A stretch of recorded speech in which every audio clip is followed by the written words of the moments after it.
Royal Eijsbouts has been building and restoring bells, clocks and carillons for over 130 years. A traditional family firm, employing skilled craftsmen whose work is precision in itself, the same precision that you'll find in a clock. There is nothing to beat bell casting, an ancient craft practiced by the Chinese as far back as 3,000 years ago. Naturally, nowadays a bell's timbre is carefully determined beforehand on computer. However, the lion's share of the work is still and always will be carried out by hand, where experience, precision and patience play an important role. First of all, aluminium stencils are made of the inner and outer profile of the bell. Then the inner mold, the bell's core, is made, and on top of that the outer mold, also known as the false bell, because it's an exact replica of the bell that's to be cast. The false bell consists of firm sand and a layer of wax, on which inscriptions and ornamentation will be applied later. Various heat-resistant coatings are then applied on top of it. The entire form is then enclosed in a moulding which is filled with sand. After a few days, the false bell is removed. Both the inner and outer molds are then thoroughly cleaned. Once the wax has also been completely removed, the outer mold is once again placed over the core, creating a hollow space into which the liquid bronze can be cast.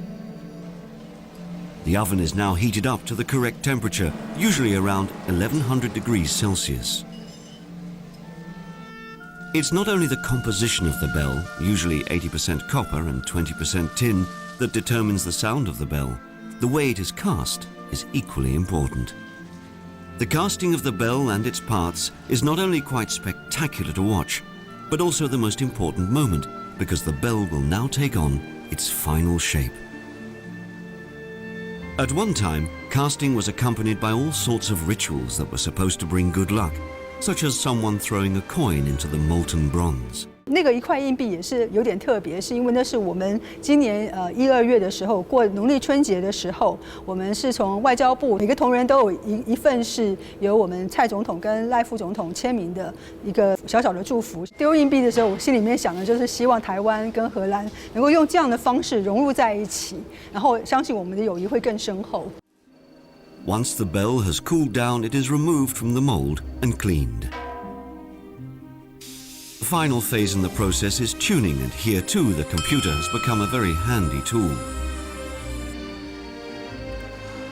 Where necessary, the bell's inner wall is shaved down to acquire the required tone. However sophisticated computer technology might be, it can never replace the role of the human ear. It will always be the critical ear of the bell tuner that will have the last word in the tuning process. With a resounding blow, the bell tuner determines the correct place for the clapper.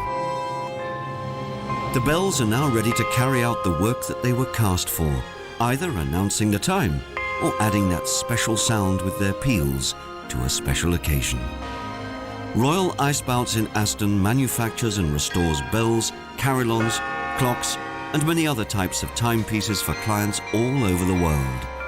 Its skills contributing to the worldwide reputation of Dutch craftsmanship.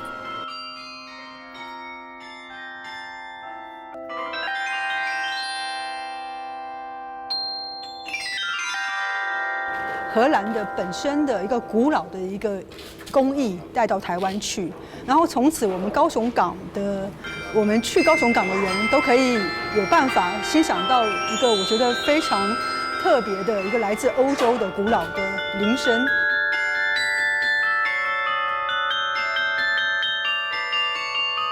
We are convinced that this will also be the case for the beautiful project which Studio Houling developed for the Kaohsiung Harbor, where not only the beautiful sculpture will give an echo to the harbor, but moreover, where the sound of bells function as a beacon in the harbor and give joy to people listening to the bells, spreading the music as waves over the area.